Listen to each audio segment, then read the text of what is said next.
hostem slavná show Sensation White. V noci ze soboty na neděli v pražské Sazka aréně vystoupili největší DJové taneční scény. České barvy hájil Michael Burian.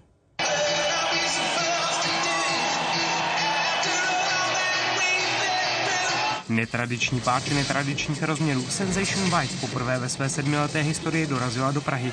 Jiná ve stylu hudby, jiná v požadavcích na oblečení návštěvníků, všichni symbolicky v bílém. Speciální efekty, technologické novinky, laserová show, nic z toho nesmí chybět. Ta náročnost a ten materiál a množství techniky předčí třeba show Madony. To, co je třeba zavěšené na střeše, veškeré ty dekorace, zvuková technika, světelná technika, váží asi 60 tun. Zájem o akci byl opravdu veliký. 70% základních lístků vykoupili fanoušci krátce po zahájení předprodeje, ještě před oznámením účinkujících.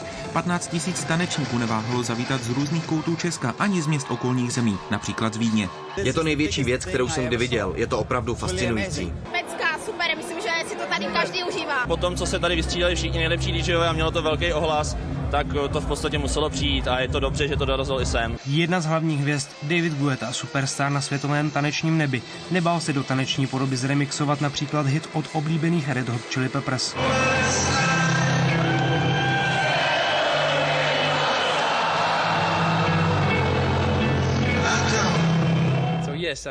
Na Sensation White jsem hrál 3krát, každá země je jiná, bylo to fascinující. A další hvězda, Armin van Buuren. České publikum ho zná už od roku 2005, kdy téměř 7 000 dav přivítal jeho vystoupení v T-Mobile aréně bouřlivým nadšením. Ani tentokrát nesklamal.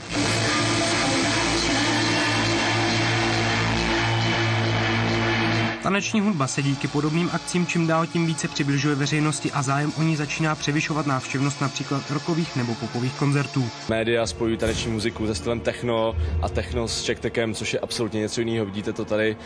Tady jsou lidi, kteří zkrátka jsou dospělí, jsou to lidi, kteří pracují a kteří se zkrátka přijdou bavit. Výběr jediného českého zástupce nebyl těžký. Michael Burian patří už několik let k domácí DJské elitě a znají ho i v zahraničí, kde pravidelně vystupuje. To není o fanoušcích, je to většinou o akci, o té party, jestli se povede nebo ne.